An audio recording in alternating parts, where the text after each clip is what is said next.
తిమోతికి రాసిన రెండో పత్రిక 4వ అధ్యాయము. తిమోతికి రాసిన రెండో పత్రిక 4వ అధ్యాయము 7-8 వచనాలు చదువుకుందాం.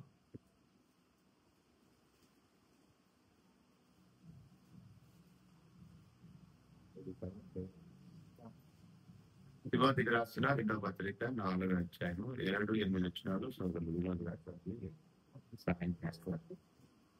అపోస్తలుడైన పౌలు తిమోతికి రాసినటువంటి రెండవ పత్రిక 4వ అధ్యాయము 7-8 వచనాలు చదువుతున్నాం. మంచి పోరాటం పోరాడితిని, నా పరుగు పడగొట్టించితిని, విశ్వాసము కాపాడుకుంటుని. ఇక మీదట నా కొరకు నీతి కిరీటం ఉంచబడినది. ఆ దినమందు నీతి గల న్యాయాధిపతి అయిన ప్రభు అది నాకు మాత్రమే కాకుండా తన ప్రత్యక్షతను ఆపేక్షించే వారందరినీ ఆశ్రయిస్తారు. అది విశ్వాసమును కాపాడుకొనుట అనే ఒక విషయాన్ని కొద్దిసేపు మనం ఆలోచించేద్దాం. దైవ గ్రంథంలో అపోస్తలుడైన పౌలు తిమోతికి రెండో పత్రిక రాస్తూ వ్యక్తిగతంగా తన విశ్వాసాన్ని కాపాడుకున్నాననే ఒక స్టేట్మెంట్ ఇక్కడ ఇస్తున్నాడు. మంచి పోరాటం పోరాడితే నా పరుగు కడముట్టించింది, విశ్వాసమును కాపాడుకుంటుంది అని అన్నాడు. విశ్వాస జీవితాన్ని కాపాడుకోవడం అనే ఒక విశేషమైన కార్యక్రమం దేవుడు వ్యక్తిగతంగా ప్రతి క్రైస్తవ స్త్రీ పురుషులకి హెచ్చరిస్తున్నాడు. కాపాడుకుంటుని అనే మాటకి ఆపోజిట్లు మనం ఆలోచిస్తే పోగొట్టుకోవడం అనేది గుర్తించాలి. కాపాడుకోవడానికి ఆపోజిట్ ఏంటి? పోగొట్టుకోవడం. అంటే విశ్వాసాన్ని పోగొట్టుకోవడం అనేది కూడా జరుగుద్ది.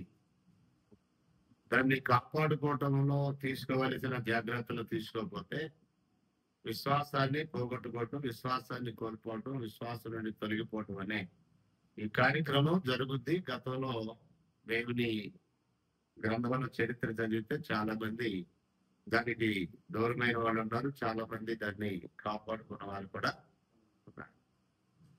విశ్వాసము అనే ఈ మాటకి అర్థం ఏంటని మనం ఆలోచన చేసినప్పుడు హెబ్రీ పత్రిక 11వ అధ్యాయం 1వ వచనంలో ఈ విధంగా తెలియజేస్తున్నాడు.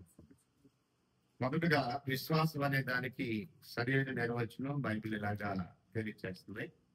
11వ అధ్యాయం 1వ వచనం చదివితే, విశ్వాసం అన్నది నిరీక్షింపబడు వాటి యొక్క నిజస్వరూపమును గురించి అదృశ్యమైనవి ఉన్నవనటకు రుజువైనది అని అన్నాడు.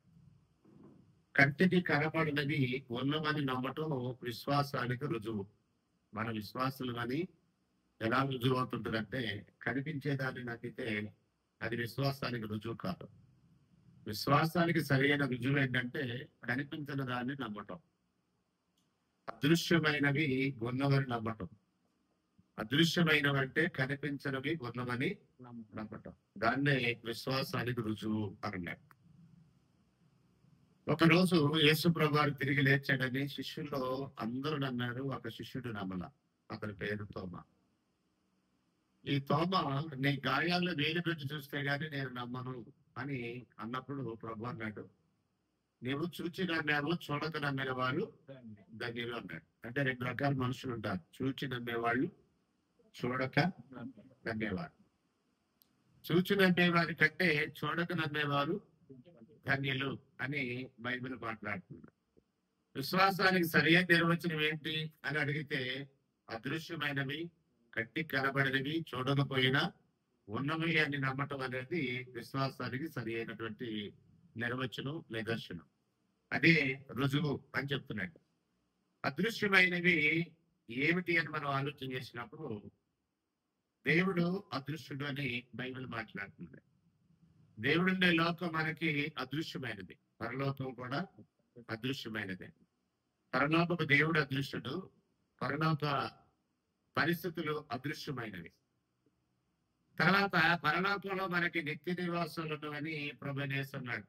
యోహాను సువార్త 14వ అధ్యాయంలో, నా తండ్రి ఇంట అనేక నివాసాలు కలుగు, లేని అని మీతో చెప్పుదురు అన్నాడు. అవి మనం చూడలా, కానీ ఉన్నవని నమ్మాలి. దేవుడు మనకి కనిపించేవాడు కాదు, దేవుడు అదృశ్యుడు, ఆయన ఉన్నాడని నమ్మాలి. కొలసి 1:15 అదృశ్య దేవుని స్వరూపి యేసు ప్రభు అన్నాడు. దేవుడు అదృశ్యుడని ఫిబ్రవరి 11:27 కూడా అదృశ్యుడైన వారిని చూచుతున్నట్టుగా మోషే స్థిరబుద్ధి కలిగి ఉన్నాడనే మాట చదువుతాం. ఇలాగ అదృశ్యుడైన దేవుడు ఉన్నాడని నమ్మాలి. ఆయన నివసించే లోకం కూడా అదృశ్యమైనదే. ప్రస్తుతం పరలోకం కూడా కంటికి కనిపించేది కాదు, కానీ అది ఉన్నదని నమ్మాలి. ఆ లోకంలో నిత్య నివాసాలు ఉన్నవి లేని ఆడను మీతో చెప్పుదును. దేవుని యందు విశ్వాసం ఉంటున్నారు, నా యందు కూడా విశ్వాసం ఉంచుడి. మీకు స్థలాన్ని సిద్ధం చేయడానికి వెళుతున్నానని ప్రభు అన్నాడు. అవి కంటికి కనబడకపోయినా ఉన్నాయని నమ్మాలి. తర్వాత కొరింథీయులకు రాసిన 2వ పత్రిక 5వ అధ్యాయం 1వ వచనంలో పౌలు అంటున్నాడు, భూమి మీద మన గుడారమైన ఈ నివాసం శిథిలమైపోయినను చేతి పని కాక దేవుని చేత కట్టబడినది నిత్యమైన నివాసం మనకున్నదని ఎరుగుదమన్నాడు. చూసారా వాళ్ళు కొరింథీయులు? చూడాల. కానీ ఎరిగారా వాళ్ళు? ఎరిగారని చెప్తున్నాడా, ఎరగము అని చెప్తున్నాడా పౌలు? ఎరుగుదము అన్నాడు. అంటే అదృశ్యుడైన దేవుడు ఉన్నాడని ఎరగాలి, అదృశ్య లోకమైన పరలోకం ఉన్నదని ఎరగాలి, అదృశ్య దేవుని లోకములో నిత్య నివాసాలు అని ఎరగాలి. ఉన్నవని చెప్తున్నాడు ఇక్కడ, ఉన్నవని ఎరుగుదము అని అన్నాడు. ఉన్నాయని ప్రభు వాగ్దానం చేశాడు, ఉన్నాయని ఎరుగుదమని పౌలు ఉద్ఘాటిస్తున్నాడు. అంటే దీని అర్థం ఏంటంటే అదృశ్యమైన లోకము, అదృశ్య దేవుడు, అదృశ్య లోకములో నిత్య నివాసాలు అనేవి ఉన్నవి, మనకు కనపడిపోయినా అవి ఉన్నవని నమ్మాలి. దానిని విశ్వాసము అని బైబిల్ అంటుంది. కనిపెడితే నమ్మేది విశ్వాసం కాదు, కనిపిస్తే నమ్మేది విశ్వాసం కాదు. కనిపించకపోయినా కనిపించనివి ఉన్నవి అని నమ్మటమే విశ్వాసానికి రుజువు. మన విశ్వాసాల మీద ఎలా రుజువు ఉంది? కంటికి కనబడితేనే నమ్ముతాననేది విశ్వాసం కాదు, అది సరైనది కాదు అని అన్నాడు. కనిపించకపోయినా ఉన్నది అని నమ్మేది విశ్వాసం అన్నాడు. తర్వాత దీన్ని ఎందుకు కాపాడుకోవాలని మనం ఆలోచన చేసినట్లయితే అది లేకపోతే దేవుని శిష్యులుగా ఉండలేదు. ఫిబ్రవరికి రాసిన పత్రికలోనే 11వ అధ్యాయము 6వ వచనం చదివితే, ఫిబ్రవరికి రాసిన పత్రిక 11వ అధ్యాయం 6వ వచనం. ఈ అధ్యాయంలో విశ్వాసాలను గురించి మాట్లాడతాడు. చాలా మంది విశ్వాసాన్ని కాపాడుకొని మరణించిన భక్తులను గురించి మాట్లాడుతున్నాడు. అందులో విశ్వాసం యొక్క ప్రాముఖ్యత ఏంటంటే విశ్వాసము లేకుండా దేవునికి ఇష్టడైనట అసాధ్యం. ఒక మనిషికి విశ్వాసం లేకపోతే అతడు దేవునికి ఇష్టడుగా ఉండలేడు. దేవునికి ఇష్టడుగా లేని జీవితాలు అగమ్య గోచరం, ఒక లక్ష్యం లేని జీవితాలు, దేవునికి ఇష్టం లేనటువంటి జీవితాలు, దేవునికి అయిష్టమైనటువంటి వారి జీవితాలు, దేవునికి అసహ్యమైనటువంటి జీవితాలకి దేవుని యొద్ద నుండి నిత్యత్వానికి సంబంధించి శాపమే దక్కుతుంది, ఆశీర్వాదం దక్కదు. దేవుడు ఎవరినైతే ఇష్టపడతాడో వారికి నిత్యత్వంలో ఆశీర్వాదంతో కూడిన జీవన విధానం, దేవుడు ఎవరినైతే అసహించుకుంటాడో నిత్యత్వంలో వాళ్ళు శాపానికి గురై నరకాన్ని అనిపించే పరిస్థితి. ఇది చరిత్ర మొత్తం చెప్పే సత్యం. ఆదికాండం నుంచి ప్రకటన గ్రంథం వరకు చెప్పే సత్యం. దేవుడు నీ జీవితాన్ని అసహించుకున్నట్లయితే అది నీకు నష్టం కలిగించే చర్య, అది నీకు కీడు కలిగించే చర్య, అది నీకు శాపం తెచ్చిపెట్టే చర్య. ఒకరోజు యేసు ప్రభువుని చేసి, ఇదిగో ఈయన నా ప్రియ కుమారుడు, ఈయన యందు నేను ఆనందించుచున్నాను అని అన్నాడు. ఆయన మాట మీరు వినండి అని కూడా అన్నాడు. మత్తయి సువార్త 17వ అధ్యాయం 5వ వచనం చదివినప్పుడు ఆ విషయం మనకి అక్కడ అర్థమవుతుంది. యేసు ప్రభు వైపు చూపిస్తూ, ఈయన నా ప్రియ కుమారుడు, ఈయన యందు నేను ఆనందించుచున్నాను, ఈయన మాట మీరు వినండి అన్నాడు. ఆయన యందు ఆనందించినటువంటి దేవుడు ఆయన మాట వినమని అంటున్నాడంటే ఆయన మాట వినకపోతే ప్రమాదం అండి. ఆయన మాట విన్నవారు ఆయన ఎలాగైతే దేవుడిని ఆనందింపజేశాడో వీరు కూడా అలాగే దేవుడిని ఆనందింపజేయగలరు. యేసు మాట వినడవాడు నష్టపోతాడని అన్నాడు. నష్టం అనేది ఏ స్థాయిలో ఉంటదంటే సర్వనాశనం అన్నాడు.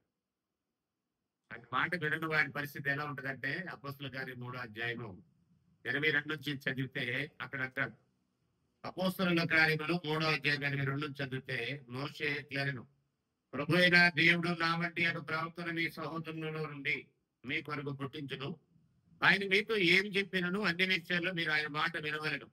ఆ ప్రవక్త మాట వినని వాడు ప్రజల్లో ఉండకుండా సర్వనాశనమగునాడు. ఎవరు ఈ ప్రవక్త అంటే మోషే చెప్పిన ప్రవక్త యేసు ప్రభు. మీరు ఏ నామంలో ఈ అద్భుతం చేశారు, ఈ కుంటివాడిని బాగు చేశారు అనేది అపోస్తలులకు ఎదురైనటువంటి ప్రశ్న. ఆయన ఎవరో కాదు, ఎవరి నామంలో కాదు, యేసుక్రీస్తు యొక్క నామంలో. ఆయన ఎవరో కాదు, మోషే ముందుగా చెప్పాడు కదా నాలాంటి ఒక ప్రవక్త వస్తాడని. ఆ ప్రవక్త ఎవరో కాదు, ప్రభు యేసు. ఆయన నామంలోనే మీ ఈ వ్యాధిగ్రస్తుడిని బాగు చేశాం, ఈ కుంటివాడిని బాగు చేశామని చెప్తున్నారు. ద్వితీయోపదేశ కాండం 18:18 ఈ మాట ఉంటుంది. మోషేతో దేవుడు అన్నాడు, నీవంటే ఒక ప్రవక్తని నీ సహోదరులు వారి కొరకు పుట్టిస్తాను అని. అదే విషయాన్ని పేతురు ఇక్కడ ప్రస్తావించాడు. ఇస్తూ ఏమన్నాడంటే ఆయన మాట వినాలి, ఆయన మాట వినవాడు ప్రజల్లో ఉండకుండా సర్వనాశనం అయిపోతాడు. ఆయన మాట విన్నవాడు దేవుని ఆనందింపజేస్తాడు. ఆయన మాట వినవాడు దేవునికి అసహ్యుడిగా మారుతాడు, దేవునికి ఇష్టడుగా ఉండలేడు, సర్వనాశనానికి నడిపించబడతాడు. ఇది ఖచ్చితంగా జరిగే ఒక చర్య. కాబట్టి దేవునికి ఇష్టడుగా ఉండటం ఎంత అవసరం అంటే, నీ జీవితంలో అపజయానికి దూరమై జయానికి దగ్గర అవ్వాలంటే, మరణానికి దూరమై ఆశీర్వాదానికి దగ్గర అవ్వాలంటే, జీవానికి దగ్గర అవ్వాలంటే శాపానికి దూరమై యేసుకి దగ్గర కావాలి, యేసు మాట వినాలి. యేసు దేవుణ్ణి ఎలాగా ఆనందింపజేశాడో మనం కూడా అలాగూ ఆనందింపజేయాలి. యేసు మాట వింటే దేవుని యందు విశ్వాసం బలపడుతుంది. అప్పుడు దేవుడు మన యందు కూడా ఆనందిస్తాడు. విశ్వాసం లేకుండా దేవునికి ఇష్టమైనట అసాధ్యము అని అన్నాడు. నా జీవితంలో దేవునికి ఇష్టలుగా మన జీవితం ఉండాలంటే మనకి విశ్వాసం ఉండాలి అని తెలియజేస్తున్నాడు. మూడో విషయానికి వెళ్దాం. విశ్వాసం అంటే ఏంటో చూసాం, విశ్వాసం యొక్క ఆవశ్యకత ఏంటనేది చూసాం. మూడోది ఏంటంటే ఆ విశ్వాసం మనిషికి ఎలా ఏర్పడుద్ది అని మనం ఆలోచన చేసినట్లయితే, రోమిలికి రాసిన పత్రిక 10వ అధ్యాయము 17వ వచనం చదువుతాం. రోమిలికి రాసిన పత్రిక 10వ అధ్యాయం 17వ వచనం. 10వ అధ్యాయము 17వ వచనం మనం చదివినట్లయితే, కాగా వినుట వలన విశ్వాసం కలుగును, వినుట క్రీస్తును గురించిన మాటల వలన కలుగున్నారన్నాడు. వినుట వల్ల విశ్వాసం కలుగును అనే మాటని ఉపయోగించాడు ఇక్కడ. ఒక వ్యక్తికి విశ్వాసం ఎలాగ ఏర్పడుతుంది? వినుట వల్ల. ఏం వినాలి? క్రీస్తును గురించిన మాటలు వినాలి. బైబిల్కి క్రీస్తు కేంద్రమై ఉన్నాడు. బైబిల్ మొత్తానికి 66 పుస్తకానికి యేసు ప్రభు వారు కేంద్రమై ఉన్నాడు. పాత నిబంధన ఆయన వచ్చాడు అని చెప్తుంది, వస్తాడు అని చెప్తుంది. మత్తయి, మార్కు, లూకా, యోహాను 4 సువార్త రచనలు ఆయన వచ్చాడు అని చెప్తున్నాయి. రోమా పత్రిక నుండి ప్రకటన గ్రంథం వరకు ఆయన రాబోతున్నాడు అనే సమాచారం చెప్తున్నాయి. మరొకసారి పాత నిబంధనలో ఉన్నటువంటి 39 పుస్తకాలు మెస్సియా రాబోతున్నాడు, రక్షకుడు రాబోతున్నాడు, లోకరక్షకుడు రాబోతున్నాడనే ఒక సత్యాన్ని స్థాపిస్తాయి. ఆదికాండం 3:17లోనే స్త్రీ సంతానంగా ఆయన వస్తాడని, ఆదికాండం 18:22లోనే 22:18లో అబ్రహాం సంతానంగా ఆయన వస్తాడని, సమయంలో 2వ గ్రంథం 7:14లో దావీదు సంతానం నుండి వస్తాడని, ఆయన యోదయ బెత్లెహేము నుంచి వస్తాడని మీకా గ్రంథం 5వ అధ్యాయంలో మాట్లాడతాడు. ఇలాగా ప్రవక్తల గ్రంథాల్లో ఆదికాండం నుంచి మలాకి గ్రంథం వారికి మెస్సియా రాబోతున్నాడని ఒక సమాచారాన్ని కేంద్రంగా చేసుకుని పాత నిబంధన రాయబడింది. పాత నిబంధన రాయడానికి ముఖ్య ఉద్దేశం యేసు ప్రభువారే. మత్తయి సువార్త 1వ అధ్యాయంలో 14 కానీ 14 తరాలను మాట్లాడతాడు. అంటే 42 తరాల గురించి మాట్లాడతాడు అక్కడ. ఆ 42 తరాలని మాట్లాడటంలో ఉద్దేశం ఏంటంటే, మొదటే చెప్పాడు మత్తయి సువార్త 1:1లో, అబ్రహాం కుమారుడైన దావీదు కుమారుడైన యేసుక్రీస్తు వంశావళి అంటాడు. అంటే ఆ 14 తరాల యొక్క ముఖ్య ఉద్దేశం ఏంటంటే, ఆ తరంలో నుంచి వచ్చినటువంటి యేసు ఎవరో చెప్పడమే దాని యొక్క ఉద్దేశం. కాబట్టి పాత నిబంధన మొత్తానికి కేంద్రం యేసు, ఆయన రాబోతున్నాడని పాత నిబంధన చెప్తుంది. మత్తయి, మార్కు, లూకా, యోహాను ఏం చెప్తున్నాయంటే ఆయన కన్యమరియ గర్భాన వచ్చాడని, ఆయన 30 సంవత్సరాలు తల్లిదండ్రుల యొద్ద పెరిగాడని, 3.5 సంవత్సరాలు ప్రజల మధ్య సంచరించాడని, స్వార్థ ప్రేరణ చేశాడని, యుక్త వయసులో భక్తిహీనుల కొరకు చంపబడి సమాధి చేయబడి 3వ దినమున లేచాడని స్వార్థ రచనలు అంటున్నాయి. మత్తయి, మార్కు, లూకా, యోహాను. అపోస్తల కార్యం నుంచి ప్రకటన గ్రంథం వరకు మనం చదివితే ఈ పుస్తకాలు ఏం చెప్తున్నాయి అంటే ఆయన ఏ రీతిగా వెళ్ళాడో అలా మళ్ళా రాబోతున్నాడు అని చెప్తున్నాయి. సో టోటల్ 66 పుస్తకాలకి కేంద్రం ఎవరంటే ప్రభు అయిన యేసు.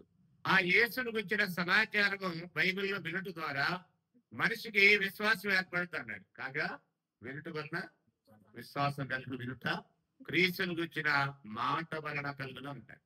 క్రీస్తుని గురించిన మాటలు అంటే 66 పుస్తకాల్లో ఉంటుంది. క్రీస్తుని గురించిన మాటలు అంటే టోటల్ బైబిల్ మొత్తం మనకు కనబడుతుంది. టోటల్ బైబిల్ రాయటంలోని ముఖ్య ఉద్దేశం ఏమిటంటే యేసు ప్రభు గారి యొక్క మొదటి లేఖన గురించి, యేసు యొక్క వచ్చాడనే విషయాన్ని గురించి, యేసు మరలా రాబోతున్నాడనే విషయాన్ని గురించి మాట్లాడు. సో యేసు ప్రభుని గురించినటువంటి సమాచారాన్ని కేంద్రంగా చేసుకొని దేవుని వాక్యాన్ని, దేవుని మాటలను వినటం వలన, క్రీస్తుని గురించిన మాటలు వినటం వలన విశ్వాసం అనేది ఏర్పడుతుంది అనే విషయాన్ని గ్రహించాలి. తర్వాత 4వది విశ్వాసం అంటే ఏంటో చూసాం. విశ్వాసం ఎందుకు అవసరం చేసాం, విశ్వాసం ఎలా కలుగుతుందో చేసాం. 4వ విషయం, విశ్వాసం అందు బలము కలగాలి. విశ్వాసంలో బలవంతులు కావాలి. దాని నుండి తొలగిపోకుండా దానిలో స్థిరంగా ఉండాలంటే, దాన్ని కాపాడుకోవాలంటే విశ్వాసంలో బలము పొందాలి. బలహీనమైన జీవితాలు పడిపోతాయి, బలమైన జీవితాలు నిలబడతాయి. బలహీనమైన మొక్కలు గాలి రాగానే పడిపోతాయి, వేరు దిగి బలము పొందిన మొక్కలు స్థిరంగా నిలబడతాయి. విశ్వాస జీవితం కూడా అంతే.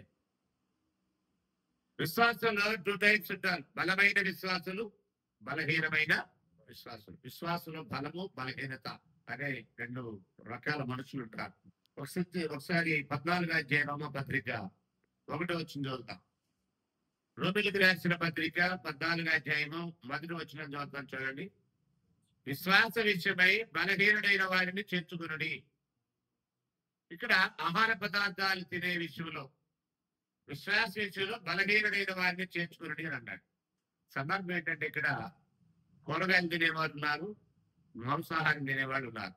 అంటే శాకాహారులు, మాంసాహారులు. వీళ్ళ మధ్య ఒక సమస్య. మాంసాహారం తినేవాడు ఏమంటాడంటే మీరు మాంసాహారం తినాలి, కూరగాయలు మాత్రమే కాదు అంటున్నాడు. కూరగాయలు తినేవాడు ఏమంటాడంటే మీరు మాంసం అనేసి శాకాహారంలోకి రండి అని అంటాడు. వీళ్ళిద్దరి మధ్య భోజనాల దగ్గర సమస్య ఏర్పడింది. నిజానికి భోజనాలు బట్టి ఏ స్థాయికి వెళ్ళిపోయిందంటే, ఒకసారి మనం కింద చదివితే 20వ వచనంలో భోజనం నిమిత్తం దేవుని పనులు పాడు చేయకుడి అని అన్నారు. సమస్త పదార్థములు పవిత్రములే గాని అనుమానంతో తినవానికి అది దోషము అన్నాడు. కూరగాయలు తినేవాడు కూరగాయలు తినమన్నాడు, మాంసం తినేవాడిని మాంసం తినమన్నాడు.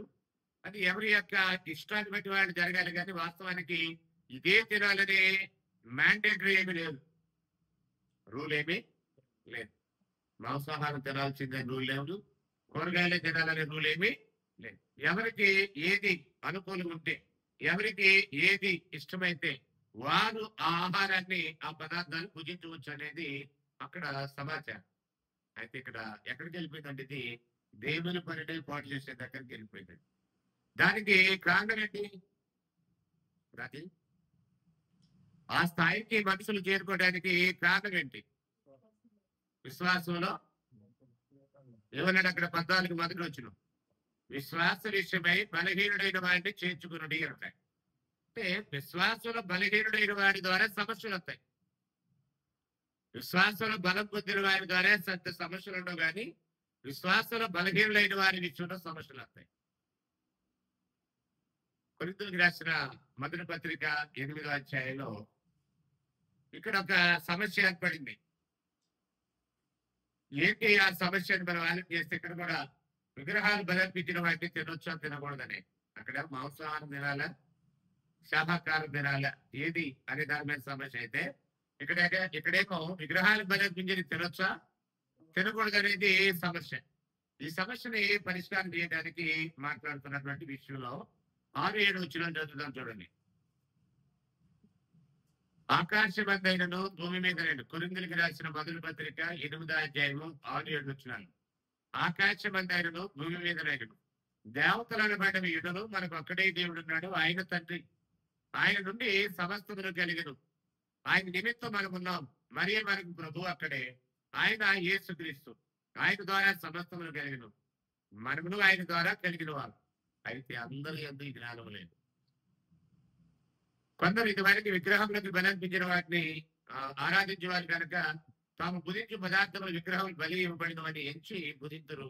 ఇందువల్ల వారి మనస్సాక్షి బలహీనమై అపవిత్రమవుతున్నది అన్నాడు. అందరి యందు ఈ జ్ఞానం లేదు అన్నాడు. ఏ జ్ఞానం లేదు అని అంటే లోకమంది విగ్రహం కొట్టిదనే జ్ఞానం లేదు. అందుకని వారి మనస్సాక్షి ఏమైపోయిందంటే బలహీనమైపోతుంది అంటారు. వాస్తవానికి విగ్రహంలో ఏమి లేదు, విగ్రహార్పితంలో కూడా ఏమీ లేదు అని అన్నాడు. అయితే బలహీనుడైనటువంటి విశ్వాసుల గురించి ఆలోచన చేయాల్సిన అవసరం ఉంది. బలవంతులైన విశ్వాసులు అదే చెప్పాడు అక్కడ. రోమాపత్రికలు అదే చెప్పాడు, కొరింథీయులకు కూడా అదే చెప్పాడు. విశ్వాసమందు బలహీనులైన వారిని చేర్చుకొనుడి అని అన్నాడు. ఇక్కడ కూడా ఏ బలహీనుడైన విశ్వాస కొరకు ఏం సరిపోయాడో ఆ బలహీనుడి బలాన్ని బట్టి పాడైపోకూడదు అంటాడు. 11 వచ్చింది. అందువలన ఎవరి కొరకు క్రీస్తు చనిపోయాడో ఆ బలహీనుడైన నీ సహోదరుడు నీ జ్ఞానమును బట్టి నశించును అన్నాడు. అంటే విగ్రహాన్ని బలర్పించిన వాటిని తినొచ్చు అని బలవంతుడైన విశ్వాసి వెళ్ళి తినటం వల్ల బలహీనుడైన విశ్వాసి కూడా ఆయన కూడా తినవచ్చును కావాలి అని వాటిని భుజించినప్పుడు వాడు బలహీనుడుగా మరెక్కువగా దిగజారిపోతాడు. వారి కొరకు యేసు చనిపోయాడనే సంగతిని మర్చిపోయి, వారిని రక్షించడానికి యేసు చనిపోయాడనే సంగతి మర్చిపోయి ఆయన రక్షించడానికి ప్రాణం పెడితే ఆ బలహీనను పాడు చేయడానికి నువ్వు నీ విశ్వాసాన్ని వినియోగిస్తున్నావా? జాగ్రత్త అన్నాడు. విశ్వాసమందు బలవంతులైన వారు బలహీనులను చేర్చుకుని వాటిని బాగు చేయడానికి బలవంతులుగా చేయడానికి ప్రయత్నించారు. అయితే ఈ బలము ఎలాగొస్తుంది మనకి? విశ్వాసమందు బలహీనులు బలవంతులు కావాలంటే బలమైన విశ్వాసి బలహీనమైన విశ్వాసి అనే 2 రకాలు ఉన్నారు. ఇప్పుడు బలవంతుడిగా మారడానికి రీజన్ ఏంటి? Simple reason. ఒక చెట్టు వేర్లు దిగి బలంగా ఉండాలంటే దానికి సరి అయిన పోషణ సంరక్షణ ఉండాలి. ఒక మనిషి ఆరోగ్యంగా బలంగా ఉండాలంటే మనిషికి కూడా సరి అయిన పోషణ సంరక్షణ ఉండాలి. ఒక ఆత్మీయ జీవితం బలంగా ఉండాలంటే, ఒక విశ్వాస జీవితం బలంగా ఉండాలంటే, విశ్వాసమందు బలవంతుడిగా ఉండాలంటే ఇక్కడ ఏమవసరం అంటే ఏ వాక్యం విశ్వాసం ఏర్పడటానికి మూలమై ఉన్నదో ఆ వాక్యమే బలవంతుడు అవడానికి కూడా మూలమైనది. నేను విశ్వాసం ఏర్పడటానికి వాక్యమే మూలం, ఆ విశ్వాసమందు నువ్వు బలవంతుడు కావడానికి కూడా వాక్యమే మూలం. వాక్యం ద్వారానే బలవంతులు కాగలరు. లాస్ట్ టైం మనం చూసాం. వాక్యమనే ఆహారము, వాక్యమనే పాలు, వాక్యమనే బలమైన ఆహారం అని చదివాం. కొరింథీ మొదటి పత్రిక 3వ అధ్యాయంలో, హెబ్రీ పత్రిక 5వ అధ్యాయంలో కూడా ఈ మాటలు చదువుతాం. 5వ అధ్యాయం 12-14 వచనాలు చదివినప్పుడు అక్కడ ఏమంటాడంటే, నీతి వాక్య విషయంలో అనుభవం కలిగి బలవంతులుగా ఉండాలి అంటే వాక్యం అనే బలమైన ఆహారాన్ని భుజించాలన్నాడు. బలమైన ఆహారం ఎవరైతే సేవిస్తారో వారు బలంగా ఉంటారు. మనం వీక్ గా ఉన్నప్పుడు హాస్పిటల్కి వెళ్ళగానే డాక్టర్ ఇచ్చే సజెషన్ ఏంటంటే బలమైన ఆహారం సేవించాలి. ఎవరైనా నేర్చుకున్నప్పుడు సన్నగా ఉన్నప్పుడు ప్రజలు చూస్తే ఏంటి అసలు తింటున్నావా, ఏంటి అలాగున్నావు అనే మాటలు ఉపయోగిస్తారు. ఎందుకు అలాగా అడుగుతారంటే సరైన ఆహారం తీసుకోవట్లేదని అనుమానం, బలమైన ఆహారం సేవించట్లేదని అనుమానం. విశ్వాస జీవితంలో కూడా బలహీనంగా ఉన్నారంటే వాక్యం అనే పాలు సరిగ్గా సేవించట్లా, వాక్యం అనే అన్నం సరిగ్గా తింటున్నా, వాక్యం అనే బలమైన ఆహారం సరిగ్గా తినట్లేదు. దీన్ని మనకి ఇప్పుడు చాలా అందుబాటులో ఉంది. వాక్యం అనే ఆహారం చాలా అందుబాటులో ఉందంటారు. మీరేమంటారు? పూర్వకాలం ఏంటంటే ఎవరైనా చదివి వినిపిస్తే నేర్చుకునేవాడు. యాజకులు మాత్రమే చదివి వినిపిస్తే నేర్చుకునేవాడు దేవుని వాక్యం అనే ఆహారాన్ని. ఎజ్రా అనే ఒక వ్యక్తి దేవుని గ్రంథాన్ని స్పష్టంగా చదివి జనులు బాగా గ్రహించినట్లు దానికి అర్థం చెప్పాడు అని మనం చూస్తాం నెహెమ్యా 8:8. ఆనాడు లేవీయులు స్వాధీనంలోనే గ్రంథం ఉండేది. ఒక ప్రతి రాజుగారి యొక్క స్వాధీనంలో ఉండేది. రాజు ఏమో దాన్ని చదివి పరిపాలించాలి, యాజకులేమో దాన్ని చదివి ప్రజలకు వినిపించి వారికి అర్థమయ్యేటట్టుగా బాగా వివరించాలి. ఇది ఆనాడు పరిస్థితి. ఈనాడు పరిస్థితి ఏంటంటే అలా కాకుండా ప్రపంచంలో ఉన్నటువంటి దాదాపుగా లిపి కలిగిన భాషలన్నింటిలోనికి దేవుని వాక్యం అనే ఆహారం ముద్రించబడుతూ ఉంది. మన భాషలో మనకు అర్థమయ్యే తెలుగు భాషలో మన దేవుని వాక్యం ముద్రించబడింది. ఈ ఆహారం ఎంత అవైలబుల్ అంటే ఇప్పుడు ఎవరో వచ్చి చదివి వినిపిస్తేనే కాకుండా నీటిలో నువ్వు చదువుకోవచ్చు, నీటిలో నువ్వు వినే అవకాశం ఉంది. ఇవాళ ఉన్న మాధ్యమాలను బట్టి, సోషల్ మీడియాని బట్టి, యూట్యూబ్ ద్వారా కానీ, వీడియోల ద్వారా కానీ, ఆడియోల ద్వారా కానీ, లైవ్ ప్రోగ్రాంల ద్వారా కానీ, ఈరోజే కాకుండా శుక్రవారం లైవ్ ప్రోగ్రాం జరుగుతుంది. Friday Bible class, theological topics మాట్లాడుతున్నాం. అందులో క్రిస్టాలజీ మాట్లాడడం, థియాలజీ ప్రాపర్ మాట్లాడడం, న్యూమటాలజీ మాట్లాడుతున్నాం. ఇప్పుడు అంటే తండ్రి దేవుని గురించిన శాస్త్రం మాట్లాడడం, ప్రభు యేసుని గురించిన శాస్త్రం మాట్లాడడం, పరిశుద్ధాత్మను గురించినటువంటి శాస్త్రాన్ని ఇప్పుడు మాట్లాడుతున్నాం. నువ్వు నిజంగా వాక్యం నేర్చుకోవాలి, బలం పొందాలి విశ్వాసంలో, స్థిరంగా ఉండాలి విశ్వాసంలో అనే ఆలోచన నీకున్నట్లయితే నువ్వు ఆ ప్రోగ్రానికి హాజరు కావచ్చు, లేని హాజరు కాలేని పరిస్థితుల్లో ఆ టైం కేటాయించి 8 నుండి 9 గంటల వరకు మాత్రమే వాక్యం లైవ్ లో వస్తుంది. ఆ టైము దాన్ని కేటాయించి లైవ్ లో కూడా వాక్యము వినొచ్చు. ఒకవేళ లైవ్ లో ఆ టైం కుదరలేదు, అదే వాక్యము ఆల్రెడీ యూట్యూబ్ లో అప్లోడ్ అవుతుంది. తర్వాత అయినా దాన్ని కూర్చొని బైబిల్ దగ్గర పెట్టి, నోట్స్ దగ్గర పెట్టి, చెప్పబడే ప్రతి విషయాన్ని రాసుకొని మరొకసారి బైబిల్ని నోట్స్ దగ్గర పెట్టుకుని స్టడీ చేస్తే ఆ విషయం మీద ఒక అవగాహన వచ్చింది. నీకు అవగాహన పెరిగే కొద్దీ నీ విశ్వాసం బలపడుద్ది, విశ్వాసంలో బలవంతుడు అవుతావు. ఏదైనా వర్క్ చేస్తూ ఉంటే దాంట్లో నైపుణ్యత పెరుగుతుంది. ఏదైనా మొక్క శరీర పోషణ ఉంటే ఏపుగా పెరుగుద్ది. పిల్లలైనా శరీర పోషణ ఉంటే ఆరోగ్యంగా పెరుగుతారు. నెక్స్ట్ విశ్వాస అయినా సరే ఆరోగ్యంగా బలంగా ఉండాలంటే, ఆత్మీయంగా బలంగా ఉండాలంటే ఆత్మీయ ఆహారమైనటువంటి వాక్యం అనే పాలు, వాక్యం అనే అన్నం, వాక్యం అనే బలమైన ఆహారం సేవించాలి. తెలంగాణలో ఒక నానుడు ఉంది, కొండలో కూడు కొండలోనే ఉండాలి, బిడ్డలు మాత్రం దుడ్డులుగా ఉండాలి అన్నాడు. అది ఎలా కుదురుద్ది అని. కొండలో కూడు కొండలోనే ఉండాలి, బిడ్డలు మాత్రం దుడ్డులుగా ఉండాలి అంటే బాగా బలంగా పుష్టిగా ఉండాలి అని అంటే అది సాధ్యపడేది. ఆ కొండలో ఉన్న కూడు బిడ్డలకు పెడితే ఆ తిండిని బట్టి వారు దుడ్డులుగా తయారవుతారు. కానీ ఆ కొండలో కూడా కొండలోనే ఉన్నంతకాలం వాళ్ళు దుడ్డులుగా తయారయ్యే అవకాశము లేదు. అలాగే వాక్యం అనే పాలు, వాక్యం అనే అన్నం, వాక్యం అనే బలమైన ఆహారం బైబిల్లోనే ఉంది. కానీ అది మన జీవితాల్లోకి, మన హృదయాల్లోకి, మన చెవుల్లోకి, మన హృదయాల్లోకి అది ప్రవేశించినంత వరకు నీ ఆత్మీయ జీవితం బలంగా ఉండే అవకాశమే లేదు. ఆత్మీయంగా బలపడాలంటే ఏం చేయాలి? ఆత్మీయ ఆహారం భుజించాలి. శారీరకంగా బలపడటానికి శరీరాహారం ఎంత అవసరమో ఆత్మీయంగా బలపడటానికి ఆత్మీయ ఆహారం కూడా అంతే అవసరం. వాక్యాన్ని పాలని, వాక్యాన్ని అన్నమని, వాక్యాన్ని బలమైన ఆహారం అని బైబిల్లో మనకి రాయబడింది. కాబట్టి ఈ ఆహారం భుజించడం ద్వారా విశ్వాస జీవితంలో బలము పొందుతారు. ఆఖరి ఒక విషయాన్ని మీతో చెప్పి ముగిస్తాను. ఆఖరి విషయం ఏంటంటే ఆ విశ్వాసంలో స్థిరంగా ఉండాలి.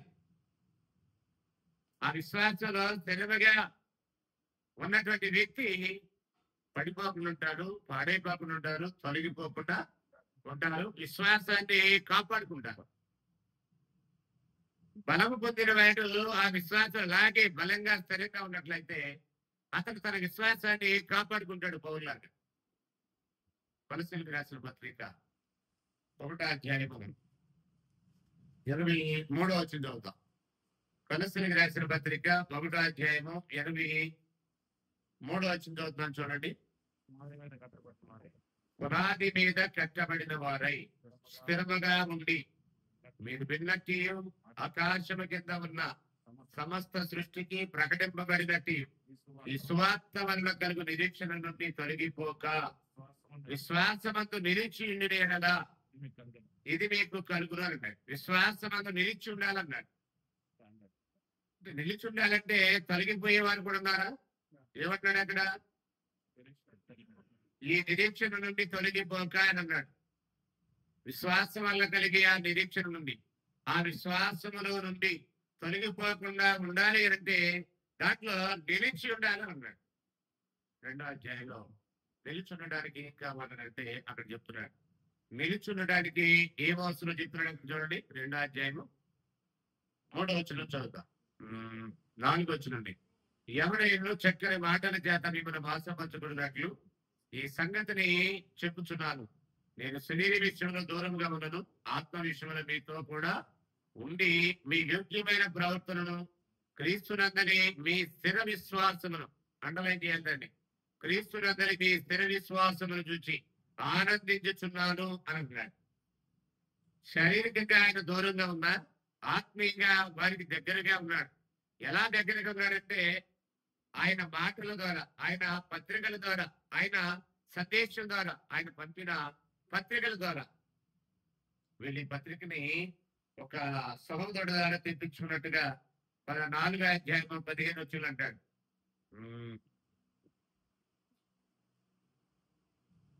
15 చదువుతున్నాం. లవొదికయ సంఘమునకు లుంపాకులు వారి ఇంటి ఉన్న సంఘములకు వందనములు చెప్పుడి. ఈ పత్రిక మీరు చదివించుకున్న తర్వాత లవొదికయ వారి సంఘం వరకు చదివించుడి. లవొదికయకు రాసిన పత్రికను పంపిన పత్రికలు మీరు చదివించుకునుడి అని అన్నాడు. అంటే ఈ పత్రికలు ఏం జరుగుతున్నాయంటే మీరు వారికి పంపిన పత్రిక తెప్పించుకొని చదివించుకునుడి, మీకు రాసిన పత్రిక వారికి పంపి వారి దగ్గర చదివించుడి అని అంటున్నాడు. అంటే పత్రికల ద్వారా ఆయన వెళుతున్నాడు. అంటే ఆయన వెళ్ళకపోయినా ఆయన పత్రికలు వెళుతున్నాయి. క్రీస్తు యేసు మనలో ఎలా జీవిస్తాడంటే పరలోకంలో ఉన్నప్పటికీ విశ్వాసం ద్వారా జీవిస్తాడు. ఇక్కడ లేడు, ఆయన పరలోకంలో ఉన్నాడు. కానీ ఆయన మన ఎందు ఎలా జీవిస్తాడంటే ఎపిసి 3:14-15 అంటాడు. విశ్వాసం వల్ల మీరు జీవిస్తున్నాడు ఆయన అన్నాడు. ఇప్పుడు పౌలు కూడా వారికి దగ్గరగా లేకపోయినా వారికి దూరంగా ఉన్నప్పటికీ ఆత్మీయంగా వారికి దగ్గరగానే ఉన్నారన్నాడు. ఉన్నారంటూ ఏమన్నాడంటే క్రీస్తునందరి మీ స్థిర విశ్వాసమును చూసి ఆనందించుచున్నాను అని అంటాడు. అంటే విశ్వాసం ఎలా ఉండాలి? స్థిరంగా ఉండాలి. ఇప్పుడు ఒకటి నమ్మి ఇంకాసేపు ఇంకోటి నమ్మి 4వ తరగతి మరొకటి నమ్మేది స్థిరమైన విశ్వాసము కాదు. దేవుని వాక్యం నుంచి మనం ఏదైతే నేర్చుకుని రూఢి అని నమ్మామో దాని యందు స్థిరంగా ఉండాలి అని అంటున్నాడు. 5వ వచనం 6వ వచనం కావున మీరు ప్రభువైన యేసుక్రీస్తును అంగీకరించిన విధముగా ఆయన యందు వేరుపారిన వారై ఏం జరగాలి అక్కడ? ఆయన యందు వేరుపారిన వారై పైన ఎదిగిన మొక్కలు గాలి పడిపోతాయి, వేరులు దిగిన మొక్కలు గాలి వచ్చినా స్థిరంగా ఉంటాయి. మీరు గమనించారా? వేరులు పారినటువంటి చెట్టు ఎలా ఉంటది? గాలి వచ్చినా స్థిరంగా ఉంటది. అదే పైన ఉన్నటువంటి వేరులు దిగల ఇంకా పైన ఉన్నటువంటి చెట్టు ఎలా ఉంటది? గాలి రాగానే పడిపోతాయి. ఇప్పుడు విశ్వాస జీవితంలో కూడా వేరులు దిగాలి. వేరులు దిగాలి అంటే దానికి రెగ్యులర్ పోషణ ఉండాలి, రెగ్యులర్ ఫీడింగ్ ఉండాలి. రెగ్యులర్ ఫీడింగ్ అనేది ఎప్పుడైతే తగ్గుతుందో అది బిడ్డ అయినా మొక్క అయినా క్షీణించిపోతాయి, బలహీన పడిపోతాయి. విశ్వాసం అయినా అంతే, బలహీన పడిపోతాడు. ప్రబోధనం గురించి మాట్లాడినప్పుడు కొరింథీ రాసిన మొదటి పత్రికలు అంటాడు, మీలో కొందరు బలహీనులు, కొందరు రోగులు, కొందరు నిద్రించుచున్నారు అన్నాడు. అంటే శారీరకమైన బలహీనత కాదది, ఆత్మీయ బలహీనత. శారీరమైన రోగం కాదది, ఆత్మీయ రోగం అది. శారీరకంగా చనిపోవాల, బతుకున్న వాళ్ళకి పత్రిక రాస్తున్నాడు.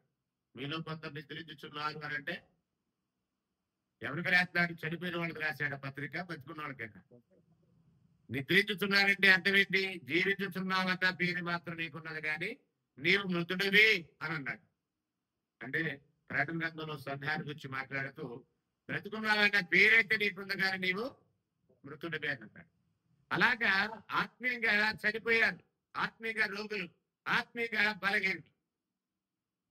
ఎప్పుడైతే ఈ రెగ్యులర్ ఫీలింగ్ అనేది మనకి తగ్గుతాం, అది సండే కానీ మిడ్ వీక్స్ లో కానీ ఆడియోల ద్వారా కానీ వీడియోల ద్వారా కానీ ఎప్పుడైతే రెగ్యులర్ గా వాక్యం సెల్ఫ్ స్టడీ చేయడం ద్వారా కానీ రెగ్యులర్ ఫీలింగ్ అనేది ఎప్పుడైతే జరుగుతుందో బిడ్డలు ఆరోగ్యంగా ఉంటారు, మొక్కలు ఆరోగ్యంగా ఉంటాయి, విశ్వాసి కూడా ఆరోగ్యంగా ఉంటాడు. అర్థమవుతుందా భాష? మొక్క ఆరోగ్యంగా ఉండాలంటే దానికి రెగ్యులర్ ఫీడింగ్ ఉండాలి, రైతు దాన్ని జాగ్రత్తగా కాపాడుతూ ఉండాలి. బిడ్డ ఆరోగ్యంగా ఉండాలంటే తల్లిదండ్రుల బిడ్డల్ని జాగ్రత్తగా కాపాడుతూ ఉండాలి. అలాగే విశ్వాస జీవితం కూడా ఆరోగ్యంగా ఉండాలంటే, అది బలహీనం కాకుండా ఉండాలంటే, అది రోగంలో కూలిపోకుండా ఉండాలంటే, అది మరణానికి చేరు కాకుండా ఉండాలంటే ఖచ్చితంగా రెగ్యులర్ ఫీడింగ్ ఉండాలి. రెగ్యులర్ గా వాక్యం అనే ఆహారాన్ని భుజిస్తూ ఉండాలి. అప్పుడే విశ్వాస జీవితం వేర్లు బారిన వారై ఇంటి వల్లే కట్టబడుచు మీరు నేర్చుకున్న ప్రకారం విశ్వాసమందు స్థిరపరచబడుచు కృతజ్ఞతాస్తుతులు చెల్లించుడి ఎందు విస్తరించు ఆయన ఎందుండి నడుచుకుని అన్నాడు. మళ్ళీ ఇక్కడ ఆయన ఉన్నాడంటే విశ్వాసమందు స్థిరపరచబడుచు అన్నాడు. స్థిర విశ్వాసం అన్నాడు, విశ్వాసమందు స్థిరపడాలన్నాడు, విశ్వాసంలో కొనసాగాలి అన్నాడు. దీనికి మనం ఎప్పుడు చూసింది ఏంటంటే వాక్యం అనే ఆహారము, దానికి రెగ్యులర్ గా అన్నారు. రెగ్యులర్ గా ఆహారం తీసుకోకపోతే మనిషి ఎలా నిరసిస్తాడో, రెగ్యులర్ గా మొక్కకు పోషణ అందకపోతే అది ఎలాంటి వెళ్ళిపోద్దో వాడిపోద్దో, అలాగే విశ్వాస జీవితం కూడా రెగ్యులర్ గా వాక్యమైన ఆహారం భుజించకపోతే బలహీన పడిపోతారనే విషయాన్ని మనం గ్రహించాలి. కాలక్రమంలో ఏం జరుగుతుందంటే విశ్వాసం నుండి తొలగిపోతారు. ఇలా తొలగిపోవడానికి, ఈ ఆహ్వానం పట్ల సరైన శ్రద్ధ చూపడానికి నాకు తెలిసి ప్రధానమైన కారణాలు ఒకటి ధనాపేక్ష. ధనాపేక్ష ఉన్నవాడు ఏదో ఒక దాంట్లో చిక్కుకుపోతాడు. ఏదో ఒక దాంట్లో చిక్కుపోయిన వాడు వాక్యానికి దూరం అయిపోతాడు.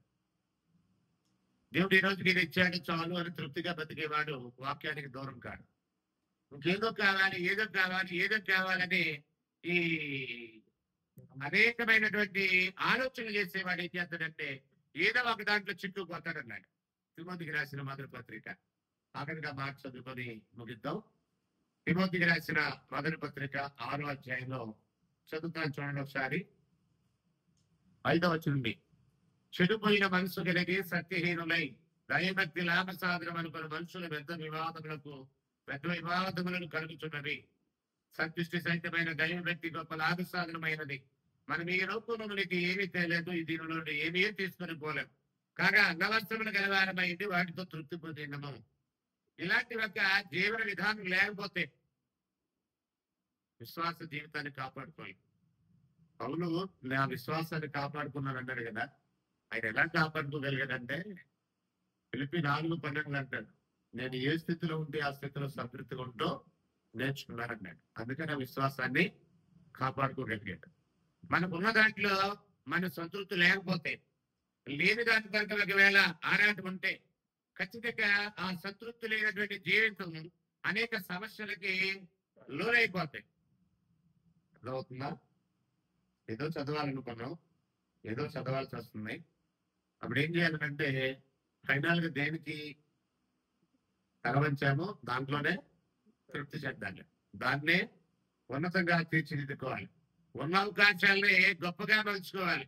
లేని దాని వరకు ఆరాటి పట్టడం వల్ల సమయం వృధా, మానసిక ఒత్తిడి, అనేకమైనటువంటి అనాలోచనలు ఎలా ఉంటాయి చూడండి. అక్కడ 9వ వచనం, ధనవంతులు అక్కడ ఆపేక్షించేవారు శోధనలో పడిపోతారు, ముందు ఉరిలో పడిపోతారు, 2 అవివేక యుక్తంలో పడిపోతారు, హానికరమైన అనేక దురాశలో పడిపోతారు. బట్టి మనుషుల నష్టంలోను నాశనంలోను ముంచి వేయనన్నాడు. ఈ ధనవంతులకు అపేక్షించే వారి పరిస్థితి ఏంటంటే బాగా శోధించబడతారు, ఊరిలో పడతారన్నారు. ఊరంటే ఏంటంటే ఎవరో పడినటువంటి ఉపాయాలకి మనం బలి అవుతాం. వేటగాడు ఊరిలో ఉంటాడు పక్షులను పట్టడానికి, పక్షికి మేత వేస్తాడు, పక్షి తింటూ వెళ్ళుద్ది. అక్కడ కింద ఊరున్న దాని సంగతి దానికి తెలియదు. కాళ్ళు దాంట్లో చిక్కునేది గట్టిగా లాక్డాన్ని వచ్చి బిగించుకుంటది. బిగించుకున్న తర్వాత అర్థం అవుద్ది నాకు ఊరిలో ఉంటాడు అని. అర్థమైన తర్వాత ఉపయోగం ఏమీ లేదు. దానికి ఏదో ఆహారం దొరుకుతుందని వెళితే అదే ఆహారంగా మారిపోతాయి. అంతేగా జరిగేది. ఆహారం వేసి వెరేస్తాడు, ఎరేసి ఊళ్ళొండుతాడు. ఇలాగా మనుషుల్ని ఈ ధనాపేక్ష గల వారు ఏం జరిగిందంటే అనేక ఇలాంటి ఊళ్ళలో లొంగిపోతాడు. చాలా మంది నేను అక్కడికి మోసపోయా, ఇక్కడికి మోసపోయా, అక్కడి నుంచి మోసపోయా, ఎక్కడి నుంచి మోసపోయా అనే మాటలు మనం వింటూ ఉంటాం. అంటే 10,000 కడితే నెలకి 10,000 వస్తాయి. ఈ 10,000 నెల 10,000 ఎవరెత్తాడండి? పాస్టర్లు అనబడేవాడు కూడా కట్టారు తెలుసా నీకు? బెట్రగుంట్లో ఐజీ అని ఒకడు ఉన్నాడు.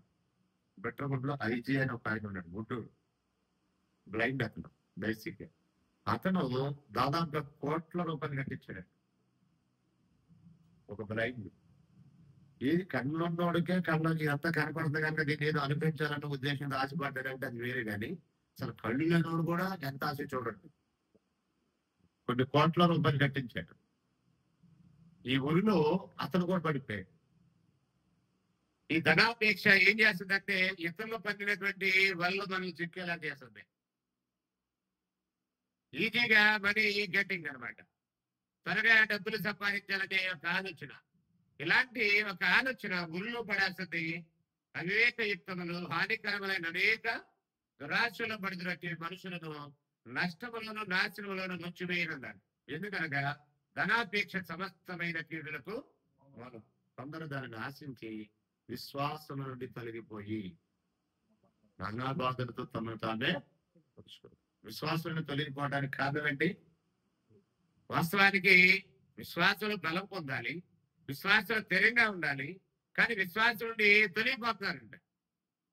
అందుకే అన్నాడు, ఈయన మాటలు వినవాడు చొప్పున చే ప్రతివాడు బండ మీద ఇల్లు కట్టిన బుద్ధిమంతును పోలి ఉంటాడు. వాను పురుషును వరదలు వచ్చును గాలి విసిరైతే బండ ఆ ఇల్లు పడదు, ఎందుకంటే దాని పునాది బండ మీద వేయబడినన్నాడు. ఈయన మాటలు విన వాడు చొప్పున చేయని ప్రతివాడు ఇసుక మీద ఇల్లు కట్టుకున్న బుద్ధిహీనుని పోలి అన్నాడు. మత్తయి సువార్త 7:24-26 వచనాలు. అంటే నీ జీవితం బలంగా ఉండాలంటే, విశ్వాసంలో స్థిరంగా ఉండాలంటే, విశ్వాసంలో నిలిచి ఉండాలంటే, విశ్వాసం అలాగే బలంగా కొనసాగాలంటే ఖచ్చితంగా ఈ ధనాపేక్ష అనే దానికి దూరంగా ఉండాలి. దేవుని వాక్యానికి దగ్గర కావాలి. దేవుని వాక్యానికి దూరం చేసి ఏ ఉద్యోగం క్రైస్తవుడు చేయకూడదు. ఆరాధనకి దూరం చేసి ఏ ఉద్యోగం క్రైస్తవుడు చేయకూడదు. వాక్యానికి దూరం అయిపోతున్నామనంటే ఆ దూరం అవడానికి ఏవైతే కారణాలు అయ్యాయో వాటికి దూరం అవ్వాలి, కానీ వాక్యానికి దూరం కాకూడదు. విశ్వాసాన్ని కాపాడుకోవడానికి అదే best way, best principle. Best principle ఏంటంటే ద వర్డ్ ఆఫ్ గాడ్. నీ విశ్వాసాన్ని కాపాడుకోవడానికి వాక్యానికి మించింది మరొకటి లేదు అనే విషయాన్ని గ్రహించాలి. ఏం చూసే మనం విశ్వాసాన్ని కాపాడుకున్నటువంటి అపోస్తలుడైన పౌలు గురించి మనం ఆలోచన చేస్తాం. విశ్వాసాన్ని కాపాడుకున్నట అని ఒక టాపిక్. ఎందుకు నెంబర్ 1 విశ్వాసం అంటే ఏంటో చూసాం. నెంబర్ 2 విశ్వాసం యొక్క అవసరం ఏంటి? విశ్వాసం అంటే అదృశ్యమైన ఉన్నవని నమ్మడం. విశ్వాసం యొక్క అవసరం ఏంటంటే దేవునికి ఇష్టలుగా ఉండాలంటే విశ్వాసము ఉండాలి. నెంబర్ 3 విశ్వాసం ఎలా కలుగుతుందంటే వాక్యం వినుట ద్వారా. నెంబర్ 4 విశ్వాసం ఎలా బలపడుతుందంటే వాక్యమనే ఆహారం, బలమైనటువంటి ఆహారాన్ని సేవించాలి. అంటే రెగ్యులర్ గా వాక్యం అనే ఫీడింగ్ మనకి జరగాలి. అప్పుడు విశ్వాసం అందు బలపడతాం. లాస్ట్ గా మనం ఏం చేసామంటే దానిలో నిలిచుండి దానిలో స్థిరంగా కొనసాగాలి, దాని నుండి తొలగిపోకూడదు అనే విషయాన్ని ఆఖరిగా మనం ఆలోచించాం. అప్పుడే విశ్వాసాన్ని అంతవరకు కాపాడుకోగలుగుతాం. లేని పక్షంలో ప్రారంభించిన విశ్వాస జీవితం మధ్యలో వదిలేసే ప్రమాదం ఉంది. మధ్యలో దానికి దూరం అయిపోయే ప్రమాదం ఉంది. కాబట్టి మనం ఏం చేయాలంటే రెగ్యులర్ ఫీల్డింగ్ లో ఉందాం, వాక్యానికి దగ్గర అవుదాం, అవకాశం ఉన్న ప్రతి స్థలానికి వెళ్ళి వాక్యం వినడానికి ప్రయత్నం చేద్దాం. ఇప్పుడు మనకి అసలు మన ఇంట్లోనే వాక్యం విని బలపడే అవకాశాలు పుష్కలంగా ఉన్నాయి. మన దేవుడు మనల్ని ప్రేమించి తెలుగులో మనకు బైబిల్ అనుగ్రహించాడు. ఇంకా ఇప్పుడు ఉన్నటువంటి సోషల్ మీడియాలు కానీ, వీడియోలు కానీ, ఆడియోలు కానీ, వీటన్నిటి ద్వారా కూడా ఎంతో మంది భక్తులు దైవజనులు మాట్లాడినటువంటి సందేశాలు ఉన్నాయి. వాటిని మీరు నేర్చుకోవటం వల్ల క్రీస్తవ సువార్థికులు ఎంతో మంది ఎన్నో సత్యాల్ని యూట్యూబ్ ద్వారా, ఆడియోల ద్వారా, వీడియోల ద్వారా తెలియజేస్తున్నారు. వాటిని బట్టి కూడా ఈ కాంపిటేటివ్ ఎగ్జామ్స్ కూడా జరుగుతున్నారు. భాగ్యరేఖ రాస్తుంది, బాగా రాస్తుంది, చాలా బాగా, అంటే ఫస్ట్ సెకండ్ లోనే ఉంటుంది. అంటే దాని ద్వారా ఏం జరిగిందంటే వాక్యముల అవగాహన పెరుగుద్ది. అలాంటి కాంటెస్ట్ లో కూడా పాల్గొనటం వల్ల విశ్వాసం అనేది బలపడుద్ది. రోజు రోజుకి వాక్యానికి దూరం అయ్యే కొద్దీ విశ్వాసంలో బలహీనపడిపోతాం. ఒక రోజుకి విశ్వాసం నుండి తొలగిపోయే ప్రమాదం కూడా. మనం తొలగిపోకుండా ఉండాలంటే దాంట్లో స్థిరంగా ఉందాం, దాంట్లో బలం పొందడానికి ప్రయత్నం చేద్దాం. అందరూ కూడా